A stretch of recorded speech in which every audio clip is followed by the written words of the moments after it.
What's up, world? Welcome to another episode of the Brandon Janeau Show. As you already know, I am Brandon Janeau. And like always, shout out to my family at Urban Boulevard. Being a brand ambassador has been cool, been pretty damn fun. This is one of their many clothes and apparel that they have on their website at Urban Boulevard, BLVD.US. You go there, buy this hat and any other apparel that you see fit. Type in the code Brandon.30 for 30% off your purchase.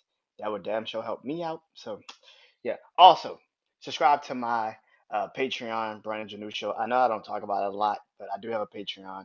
I haven't really put a lot of shit on it, but I might put something, might put this video on there today, and then, because this isn't coming out till maybe Friday, like tomorrow. So, midnight tonight. So, and yeah, so well, depending on how I feel, I might see, might be the first episode for next week. I don't freaking know, but yeah, man. Shout out to all the amazing all the amazing people that I get a chance to collaborate with, and pretty fun, pretty happy about it. So let's start the show. So, so I was um I was on YouTube like I always do. I was on YouTube and I was watching a clip from Dave Chappelle Netflix special. The first Netflix special Dave Chappelle did was called Age of Spin, and he's telling this young kid, he's like you right there. How old are you? And I think the kid told him he was 24. It's like 24. It's like you don't know shit. You don't know shit, young man. You don't know shit. You have to Google shit that I've been through. And he was like, you right now in this era we're living, you're living in the most difficult era. He said you're living in the era of the age of spin, where there's you don't know what the fuck you're looking at. Reality is, you know, questioned every day because you don't know what the fuck you're looking at. He's like, you live in the era of age of spin, the most difficult era. And it's true. It's so true. How many times have we questioned something to the point where we're like, that's not real? Is that real? That's not real. That's gotta be real because that doesn't happen. No, that's not real. That's not real. Holy shit, that was real. Oh my god, what the fuck? Like we do this every damn day, damn near. So which gets me into a mindset of like I've said this numerous times, man. I am afraid for these kids, man. These young kids, my nieces and nephews, and little cousins and stuff. I'm afraid for them because if if grown ass adults have to question what we're seeing, imagine what a kid got to go through when they get older. Because social media, when they get older, is just gonna be something that is gonna be everywhere. You can't stop it. And then which brings me to like yesterday. Um, so yesterday I got a chance uh to go get my niece. Pick up my niece from my brother job, and I just want to go get her. Uh, spend some time with her. Before I had to go get my mom, and you know, and just to see how a young kid's mind works. That's like in their early stages of life. They retain so much they already retain so much information. To see them soak up any and everything and be curious and question it is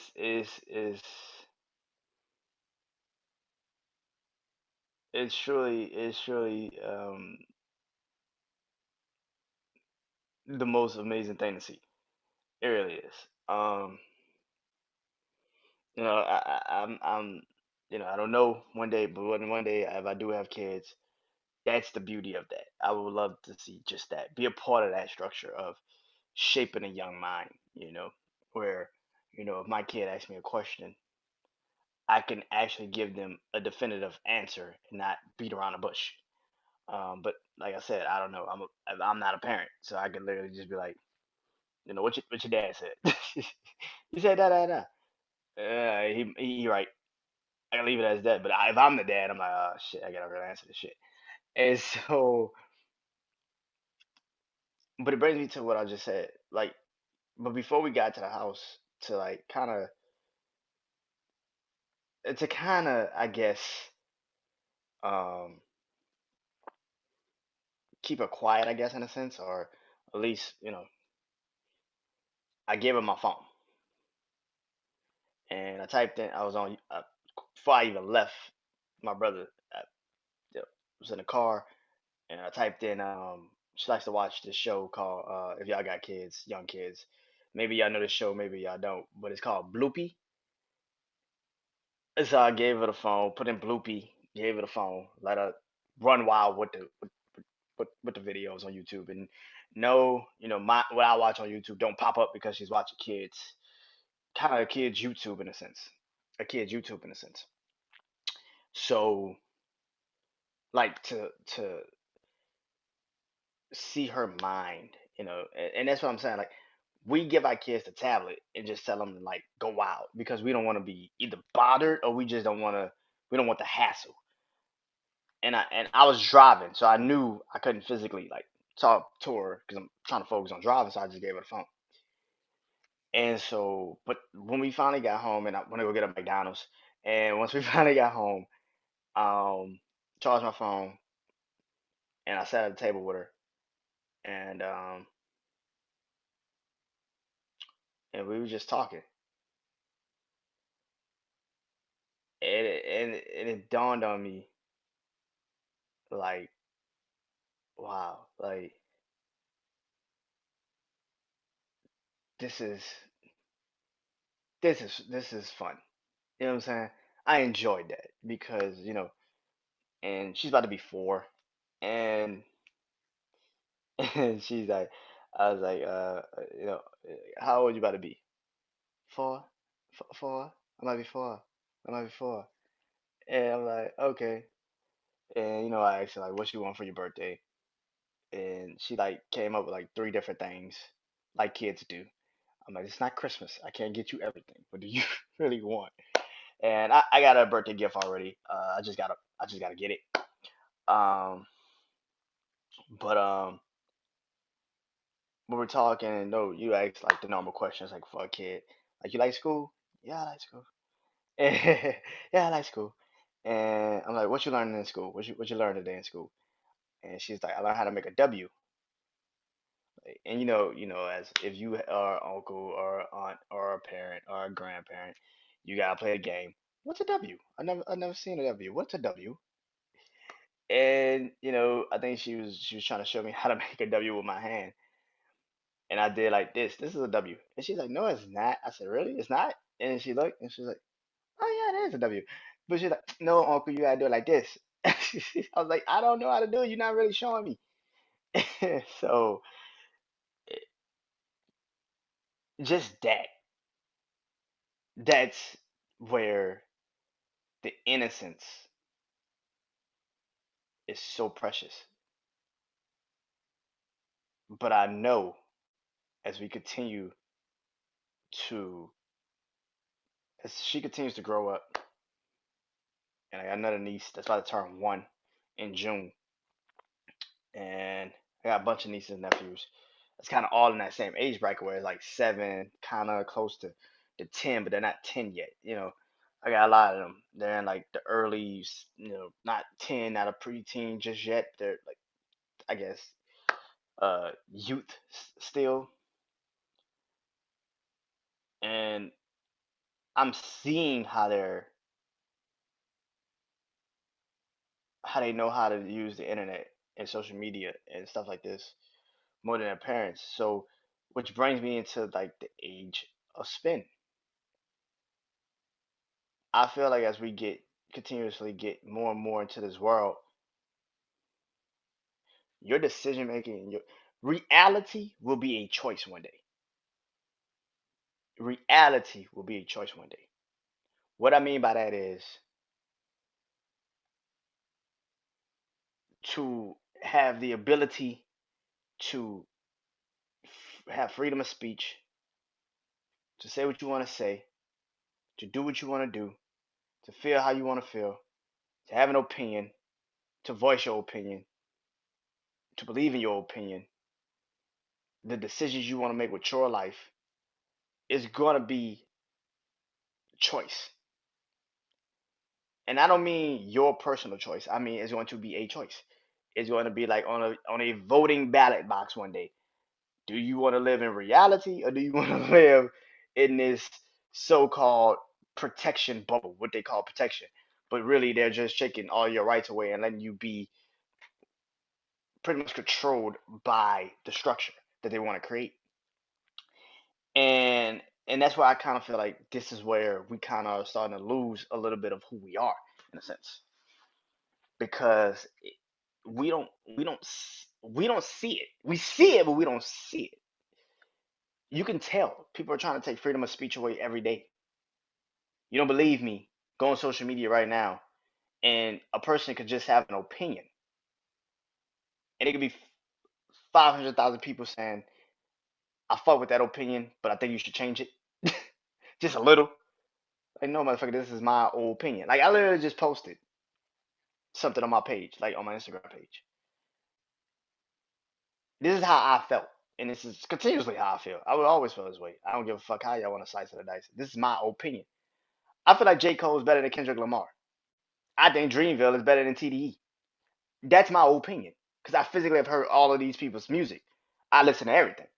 I've always felt like J. Cole is better than Kendrick Lamar, but everybody wants to throw Kendrick Lamar out there because I don't like Kendrick is great. Kendrick is a goat, but I'm not a super huge Kendrick fan like that. I like his music. I like when he drops albums. It's good. It's good quality. But I think J. Cole's kind of surpassed him in my mind. He's always been better than Kendrick, but J. Cole to me has always surpassed him because J. Cole not only has put the structure, and now Kendrick has never really. I don't know why people thought TDE was Kendrick's, but anyway. But now he's got to create his own structure and he's got to create his own label, and that's gonna take a while. Dreamville has been pumping out music since 2007, so it's kind of like it's a 13-year gap between these two men when it comes to label, creativity, artistry, the way J. Cole has mentally put himself into a position. Both got admired by two legends, two goats. Jay Z signed J Cole to Roc Nation. He was the first artist to ever get signed to Roc Nation. Kendrick Lamar was pretty much praised and held up to high standards because of Dr. Dre, who literally is the reason why the West Coast is even relevant in hip hop structures. And hip hop and West Coast is even relevant in hip hop, because of Dr. Dre and what he did with NWA to Snoop and Pac and all that. So clearly, but to me, J. Cole is great, is a better artist. What I'm saying is, even that would create a debate. And even that would create animosity in a sense. Because I could care less about your opinion. I don't care about how you feel. I said how I feel. How I feel is J. Cole's better than Kendrick Lamar. How I feel is Dreamville is better than TDE. But in this world we live in now, we gotta actually care about other people's. Well, we don't have to, but they're trying to make it to the sense of everything you say has some negative content behind it. It's like, how the fuck is that possible? If I personally am just like, now if you get offended by the shit, that's not my fault. That's yours. I don't know how I'm supposed to word that better than that. like, and that's the thing. Like this era of spin that we live in is going to get us into a position where, like I just said, everything's gonna become a choice. Everything in life is gonna become a choice. And it's not gonna be a personal choice. It's gonna literally be, do you want to live in a reality where you get to move how you want to move, do what you want to do, but there's consequences to that, or do you want to live in a world which we're starting to kind of living in now? It's just not some shit you got to vote on, but it's getting there. It's getting there. It's gonna be like American Idol, like a big ass TV show. Where do you want to be here? Do you still want to live reality? Like it's gonna be crazy. But that's the thing. We we're putting situations. How can I say this? I don't think anybody truly knows how the future is because we're not there yet. But we are starting to put certain situations into reality that we can physically see how the future is going to be. The way we move, the way we talk, the way we have to care about every single little word we say, the fact that we got to buffer our opinions to not piss anybody off. We got to care about if we piss people off. We got to have some sense of like it's too fucking much. I can't understand it, and this is where I get afraid for the future. My nieces, nephews, my little cousins and shit. Because if it's bad for us now, imagine when they grow up and they have to live in that type of era. It's gonna be fucking horrible. It's gonna be bad, man. But maybe because here's the thing: every era has either set up the next era or made the next era um into what it became. For my era, more kids started to be in the house. Kind of. I always say I was the last generation, but more kids were starting to kind of like get in the house more because my era. I remember when YouTube became YouTube. I remember when MySpace came out. I remember when Facebook came out. I remember creating a Facebook page. I didn't know what the fuck Facebook was. I remember creating a Facebook page. Then Twitter. Then now Instagram. Then Snapchat. Then Vine. Then and it's so many. And now it's like everything is here, and it's just like now TikTok. Like I haven't been on TikTok in months, and I'm now on this shit. So it's that. It's what are we truly signing these kids up for the future? What are we truly signing these kids up? Now, at the end of the day, it's all on them if they want to move, continue to move in a way that they're moving. But what I'm trying to get to is this: we got to start making choices on how we're gonna give these kids the proper tools and lessons to manage in the future. Because, like I did yesterday, and I didn't even think about it until I went to sleep and I woke up. We just give kids tablets now and tell them, and we hope it makes them quiet. And because we've seen it make them quiet, we just continue to do it. We gotta stop that. You know what I'm saying? Like I remember when I was a kid, if you cried too damn much, your mom would be like, "Look, go sit your ass down. Go sit in the corner. You wanna cry? Go sit in the corner." And you used to have to think about like, what, man. And now, like you kill the crying by just giving them a tablet or something, like trying to shut them the fuck up.